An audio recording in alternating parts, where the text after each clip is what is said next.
তোমার কি কোনো কাজ নেই? শুধু শুধু এখানে জাল ফেলছো? এখানে কোনো মাছই পাবে না। এই ছোট দিঘিটায় কোনো মাছ আছে নাকি বলো? আরে বাবা, এই ছোট দিঘিটায় বড় মাছ না পাই, ছোট মাছ হলেও তো কিছু পাবো, যা রান্না করলে আমাদের দুপুরের খাবার হয়ে যাবে। এই দিঘিটা যে মাছ ধরছো, কেউ যদি কিছু বলে তোমাকে, তখন কি করবে? এই দিঘিটা তো আর তোমার নয়। কি বলছো তুমি গিন্নি?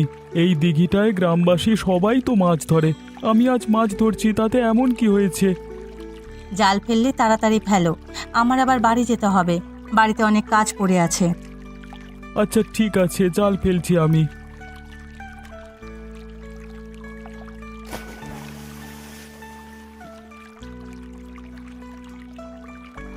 দেখেছো গিন্নি, জালে কত বড় একটি কাতলা মাছ উঠে এসেছে। এ তো দেখছি বিশাল বড় কাতলা মাছ। পুরো গ্রামকে ভাগ করে খাওয়ালেও এটা কমবে না। তবে এই কাতলা মাছের খবর পেলে গ্রামে নাকি তুলকালাম কাণ্ড ঘটবে। আরে গিন্নি, তুমি এখন এত কথা বলো না, তাড়াতাড়ি কাতলা মাছ নিয়ে বাড়িতে চলো। এ কি দাদা, তুমি এত বড় মাছ কোত্থেকে পেলে? আমি আজ পর্যন্ত এত বড় মাছ কোনোদিন দেখিনি। আরে আমাদের গ্রামে যে ছোট দিঘিটা আছে না, সেখানেই জাল ফেলেছিলাম। হঠাৎ অনুভব করলাম জালে অনেক ওজনের কিছু একটা বেঁধেছে, তা জাল তুলতেই দেখি বিশাল বড় কাতলা মাছ। তুমি কি বলছো দাদা? অতটুকু ছোট দিঘিতে এত বড় একটি কাতলা মাছ পেলে তুমি? যে আমি কোনোভাবেই বিশ্বাস করতে পারছি না। আমিও সেখানে ছিলাম তোমার দাদার সাথে। প্রথমে আমি নিজের চোখে বিশ্বাস করতে পারিনি। তবে তোমার দাদা যা বলছে, একদম সত্যি কথা বলছে। এত বড় মাছ তা ওই ছোট দিঘিটায়?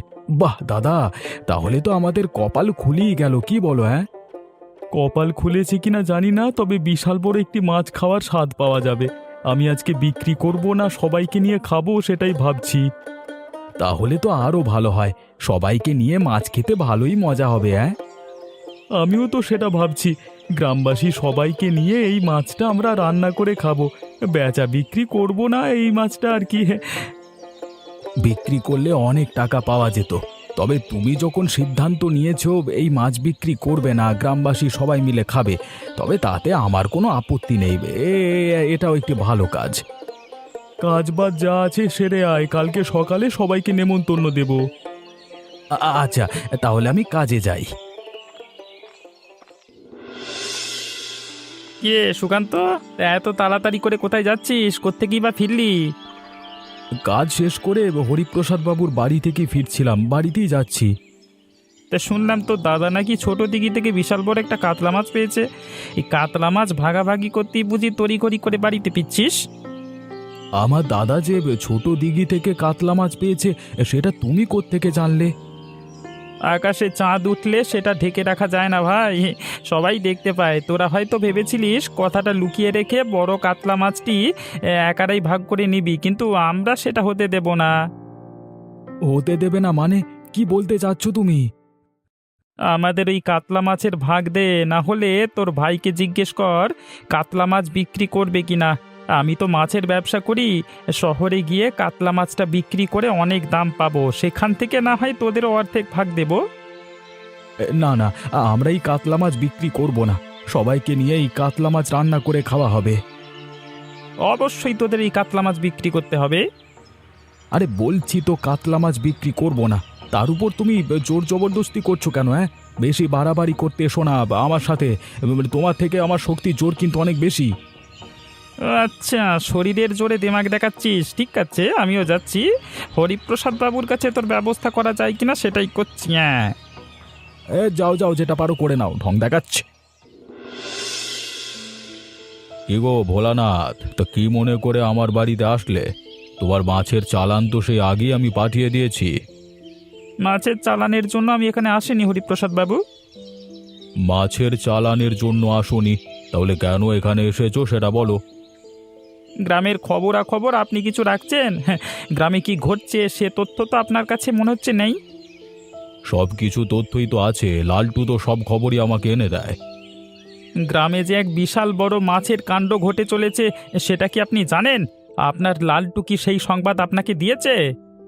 কিরে লালটু, এই খবর এখনো আমার অজানা কেন? আরে আমার তো ভোলানাথের কাছে এ খবর নতুন শুনছি আমি। ইয়ে মানে বাবু ইয়ে গাবে। তোমাকে আর লালটু মানে করতে হবে না। হ্যাঁ, আমি বলছি, গ্রামের ছোট দিঘিতে আপনার কর্মচারী সুকান্তের মানে ভাই রতন একটি বিশাল বড় কাতলা মাছ পেয়েছে নাকি, তো সে মাছ নিজেরা ভাগাভাগি করে নিচ্ছে। আপনি কি ওর কোনো ব্যবস্থা করবেন না? ব্যবস্থা তো করব। রাতে কি আমরা সীমা চুরি করে নিয়ে আসব? তুমি সকালেই সেই মাছ বিক্রি করে দেবে। গ্রামের সেই মাছ বিক্রি করা যাবে না, ধরা পড়ব। আর একটি মাত্র মাছ নিয়ে শহরেও যাওয়া যাবে না, লোকসান হবে। দুদিন আমি মাছটি লুকিয়ে রাখবো, তারপর নিয়ে যাব। আচ্ছা ঠিক আছে, করো তোমার যেটা সুবিধে হয়। এই তবে বাবু, ওই ছোট দিঘিতে যেহেতু একটা মাছ পেয়েছে, নিশ্চয়ই আরও মাছ আছে, সেগুলো ধরতে হবে। এটা ঠিক বলেছিস, একটা মাছ যেহেতু আছে আরও আছে। আগে এটার ব্যবস্থা করি, পরে ওটা দেখা যাবে। রাতে তোরা চলে আসিস। আচ্ছা ঠিক আছে বাবু। কি গো রতনদা, তুমি এখানে এভাবে চিন্তিত হয়ে বসে আছো কেন, একা একা নদীর ঘাটে? সব কিছু নিয়ে বড় চিন্তা হচ্ছে। গ্রামে একটি মাছ নিয়ে যেভাবে তুলকালাম কাণ্ড ঘটে চলেছে, সেসব জেনেও কিভাবে নিশ্চিন্তে বসে থাকবো আমি, বলো? আরে রতনদা, তুমি এত চিন্তা করছো কেন? আমরা সব সময় ন্যায়ের পথে আছি। তুমি যেটা করছো সেটা অবশ্যই ন্যায়সঙ্গত। তুমি একটি মাছ পেয়েছো, একা খেতে নয়, সবাইকে নিয়ে ভাগাভাগি করে খেতে চেয়েছো। তা দুষ্ট লোকেরা যতই তোমার পেছু লাগুক না কেন, তোমার কোনো ক্ষতি করতে পারবে না। হ্যাঁ, আমরা সব সময় তোমার পাশে আছি, বুঝলে? হ্যাঁ দাদা, অমিত যা বলছে একদম সত্যি কথাই বলছে। আমরা ন্যায়ের পক্ষের লোক, অন্যায়ের বিরুদ্ধে। তুমি যেহেতু ন্যায়ের পক্ষে আছো, গ্রামবাসী সবাই ন্যায়ের পক্ষে থাকবে। তুমি শুধু শুধু ওই খারাপ লোকেদের কথা ভেবে চিন্তিত হও না। সাধারণ কোনো লোক থাকলে তাতে আমি চিন্তিত হতাম না, কিন্তু ওনাদের তো অনেক ক্ষমতা। একজন গ্রামের মোড়ল আর অন্যজন হলো গিয়ে ধর্নাঢ্য মাছ ব্যবসায়ী। কিভাবে তাদের সাথে পেরে উঠবো সেটা নিয়েই ভাবছি। আমি তো বললাম দাদা, আমরা তোমার সাথে আছি। যত বড় লোক আসুক না কেন, তোমাকে ছেড়ে পিছু পা হব না। তুমি এসব নিয়ে কোনো চিন্তা করো না, সব কিছু দায়িত্ব আমাদের। তোমাদের কথায় কিছুটা হলেও আশ্বস্ত হলাম। তাহলে আর এখানে বসে থেকো না, যাও বাড়িতে যাও। আচ্ছা ঠিক আছে। এই রতন, এই সারা রাত ধরে মাছ খেয়ে পেট ফুলিয়ে এখন ঘুমিয়ে আছিস? ওরে তাড়াতাড়ি বের হয়ে আয় বলছি, উল্লুক। কি হয়েছে? সকাল সকাল তোমরা এভাবে আমার বাড়ির উঠানে এসে চেঁচামেচি করছো কেন? হ্যাঁ, আর মাছের কথাই বা কি বললে ঠিক বুঝতে পারলাম না, আবার বলো। এই এই গ্রামের সবাইকে ওই বড় মাছ খাওয়াবি বলে এখন নিজেই সেই মাছ খেয়েছিস নাকি বিক্রি করে দিয়েছিস, সেটা বল। কি বলছো তোমরা? আমি তো সে মাছ খাইনি। ভেবেছি আজকে দুপুরে সবার জন্য সেই মাছ রান্না করব। তাহলে সেই মাছ কোথায়? আমার ঘরে রাখা। যাও যাও, তাহলে নিয়ে আসো গিয়ে।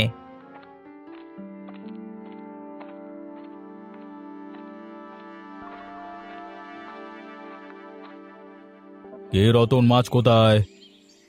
আমি ঠিক বুঝতে পারছি না, মাছ তো ঘরেই ছিল, এখন পাচ্ছি না তো। এই তোমরা সবাই দেখো তো, বড় মাছ খেয়ে মাছের মাথা এখানে ফেলে রেখেছে নাকি? বিশ্বাস করো তোমরা, আমি আর কিছুই জানি না। তোমাকে আর বিশ্বাস করবো আমরা? হ্যাঁ বেটা উজবুক।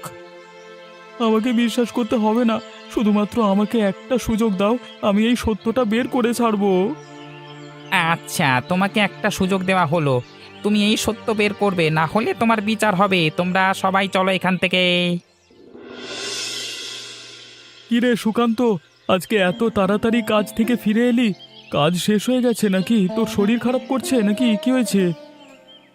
এমন কিছুই না দাদা। তাহলে চলে আসলি কেন? এমনিতেই তো দেখছিস আমাদের অবস্থা তেমন একটা ভালো নয়। এ সময় কাজ করলে কিছু টাকা পেতাম, তো এভাবে কাজ থেকে ফিরে আসা তো উচিত হয়নি। আমি ইচ্ছে করে কাজ থেকে ফিরে আসিনি দাদা। তাহলে কি হয়েছে? কেন ফিরে এসেছিস? হরিপ্রসাদ বাবু আমাকে কাজ থেকে বিদায় করে দিয়েছেন। তিনি বলেছেন আমাকে নাকি আর কাজে আসতে হবে না, তিনি আমাকে আর কাজে রাখতে পারবেন না। কি বলছিস তুই এসব?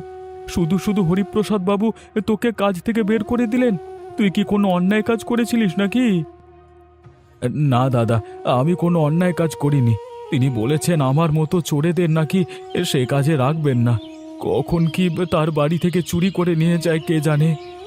কিন্তু আমরা তো কিছু চুরি করিনি। তিনি বলেছেন আমরা নাকি গ্রামবাসীর হক মেরে খাচ্ছি। মানে চুরি করে সব একা রেখে দিয়েছি সব কিছু। থাক থাক, ওসব কথায় কান দিস নে। ওপরওয়ালা যেহেতু আছে, সত্যটা একদিন না একদিন বেরিয়ে আসবে। তুই মন খারাপ করিস না ভাই, অন্য কাজের ব্যবস্থা হবে। আচ্ছা ঠিক আছে দাদা, আমি দেখি অন্য কোথাও কাজ পাই কি না। কিরে রতন, তা কি মনে করে আমার বাড়িতে আসলি?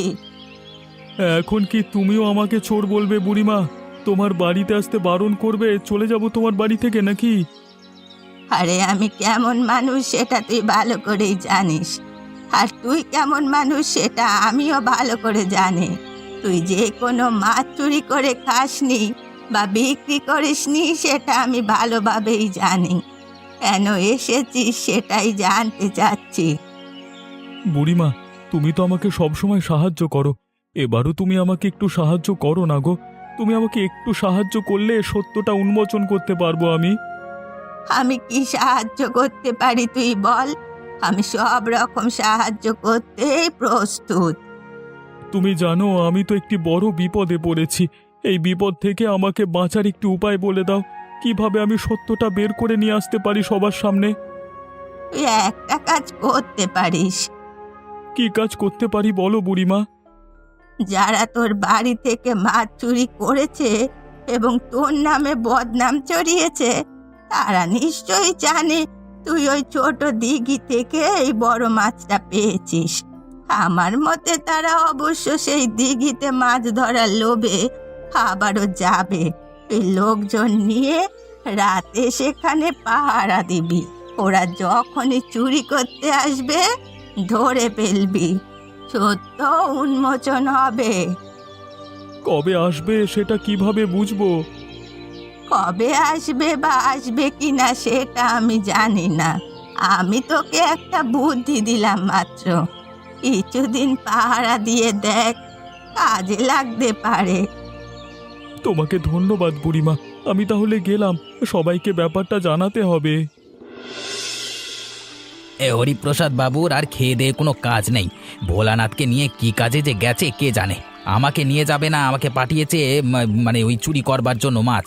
তিনি গিয়েছিলেন ভোলানাথকে নিয়ে। হ্যাঁ, এখন আমি একা কিভাবে যে কি করি ভয় লাগছে। দূর কলা, যাই হোক গিয়ে জাল ফেলি।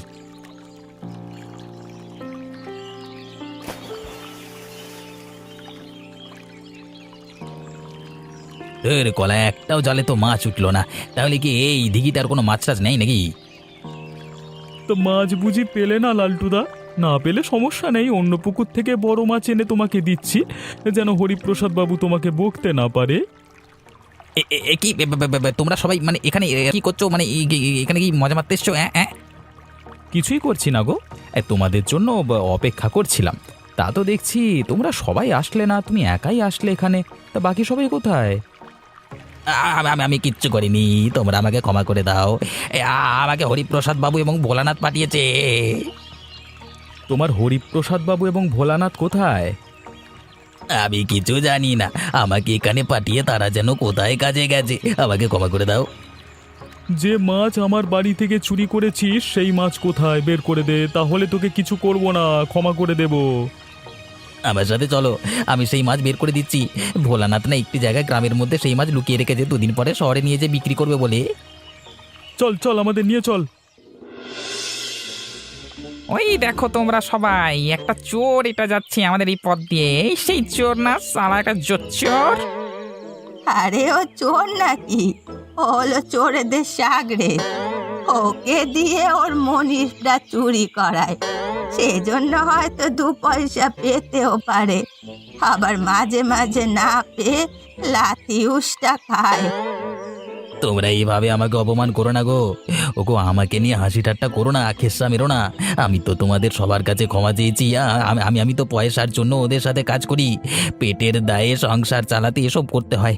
আমাকে না হলে মানে কোনো এক সময় এসব খারাপ কাজের সাথে মানে কোনোদিন জড়িত হতাম না আমি। গতকাল রাতেই কিন্তু আমি তোমাদের সকল সত্যটা বলেছি এবং মাছও বের করে দিয়েছি। দুনিয়ায় কাজের কি অভাব পড়েছে নাকি যে চোরেদের সাথে থাকতে হবে? তা তোর সেই মনিব জোচ্চররা কোথায়? তাদের কি কোনো দেখা পেলি? না না, আমি সেখানেই গিয়েছিলাম, তাদের কোনো দেখা পাইনি। তাদের যদি কোনো দেখা পাই তাহলে তোমাদের কাছে বলবো। আমরা দুপুরে ছোট দিঘির সেই বড় রুই মাছ দিয়ে গ্রামের ভোজের আয়োজন করছি, যদি খেতে চাস সেখানে চলে আসিস। আচ্ছা ঠিক আছে, তা তা দেখবো পরে। এখন আমি যাই। হ্যাঁ,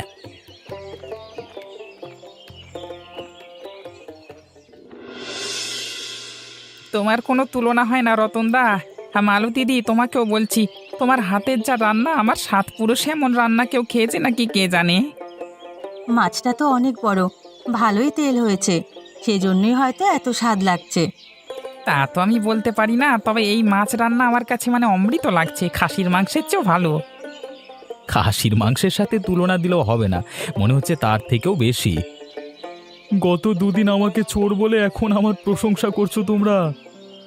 আসলে আমরা আমাদের ভুল বুঝতে পেরেছি রতনদা, ওই সারা জোচ্চোরদের জন্যই তোমাকে আমরা ভুল বুঝেছি। তুমি এসব কিছু মনে রেখো না, আমরা সবাই ক্ষমা চাচ্ছি তোমার কাছে। হ্যাঁ, তোরা যে যাই বলিস না কেন, রতনের মতো এমন মহৎ লোক গ্রামে কমই আছে।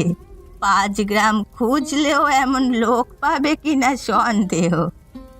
তা তুমি ঠিকই বলেছো বুড়িমা, রতনদা চাইলে এই মাছ একা খেতে পারত, আবার চাইলে বিক্রি করে সব টাকা নিজে নিতে পারত, কিন্তু তিনি তা করেননি। উল্টে আমাদের সবাইকে সেই মাছ খাওয়াচ্ছে। আমরা এতটাই নির্বোধ, সেই মাছের জন্যই মানুষের কথার জোরে তাকে চোর ভাবছিলাম। যদি এই মাছ তিনি আমাদের না খাওয়াতেন তাহলে তো আমরা তাকে চোর বলার অধিকার রাখি না। তুই একদম ঠিক বলেছিস। সেটা ভেবে এখন খারাপ লাগছে, তখন এত সব মাথায় আসেনি। ওই মোড়ল এসে আমাদের সবাইকে উস্কে দিয়েছে, তখন আর আমরা ভাবতে পারিনি। তখন ভেবেছি আমাদের মাছ বুঝি রতনদা চুরি করেছে। আসলে এটা আমাদের মাছই ছিল না, ছিল রতনের মাছ। রতনদা তুমি মহৎ মানুষ গো, আমাদের ক্ষমা করে দাও। সেসব মনে রাখিনি আমি কিছুই। এসব মনে রাখলে তোমাদের তো আর মাছ খাওয়াতাম না। এভাবে তোমরা সবাই খাবার খাও, আমি তোমাদের ক্ষমা করে দিয়েছি। যাও যাও যাও। এ কি হরিপ্রসাদ বাবু এবং ভোলানাথ, আপনারা এখানে এসেছেন কেন? আপনাদের এখানে তো কোনো কাজ নেই, কোনো চোরেদের ঠাঁই এখানে নেই। আরে এত কথা বলছো কেন? আরে খাবার রাখো, আগে এই শালাদের ধরো, তারপর শাস্তি পাওনা হয়ে আছে, মারবো। আরে খাবার রেখে উঠো না তোমরা, তোমাদের মতো খাবার খাও তোমরা, বাকিটা আমি দেখছি। আপনারা এখানে এসেছেন কেন হরিপ্রসাদ বাবু? এই খাবারের মধ্যে এখানে এসে কোনো ঝামেলা করবেন না। আমরা এখানে কোনো ঝামেলা করতে আসিনি, আমরা ক্ষমা চাইতে এসেছি। গ্রামবাসী কেউই আপনাদের কোনো রকমভাবে ক্ষমা করবে না। খাবারের মধ্যে কোনো ঝামেলা করবেন না। খাবার শেষ হোক, তারপর আপনাদের জন্য শাস্তি অপেক্ষা করছে। খাবার শেষের অপেক্ষা করুন, তারপর আপনাদের কি শাস্তি হয় সেটা দেখবেন।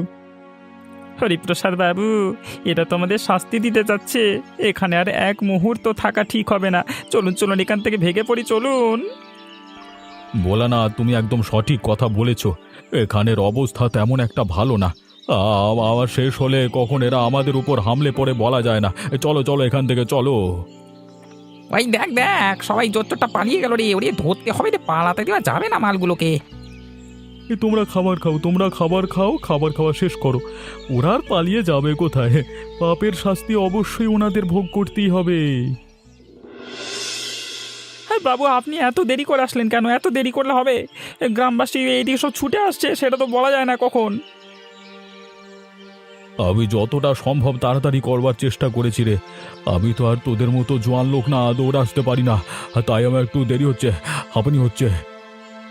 তো কোন দিকে যাব এটাই তো বুঝতে পারছি না। কোন রাস্তায় গেলে সোজা গ্রাম থেকে পালিয়ে যেতে পারবো বলুন তো? সেটাই তো ভাবছি। রাস্তা ধরে গিয়ে যদি দেখি গ্রামবাসী সামনে পড়েছে, তখন কি হবে? কি হরিপ্রসাদ বাবু, ভোলানাথ দা, ব্যাগ গুছিয়ে কোথায় যাচ্ছ তোমরা? কিরে লালটু, তুই এখনো যাসনি গ্রাম ছেড়ে? হ্যাঁ, তাড়াতাড়ি আমাদের সাথে চল, ওরা এসে তোকে আলু ভর্তা করে দেবে।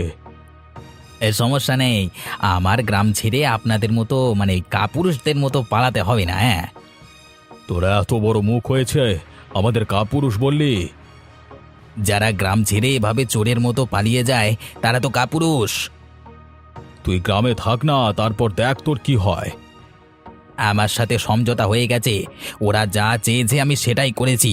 ওরা আমাকে এখন ক্ষমা করে দিয়েছে, আপনাদের পথ আপনারা মাপুন।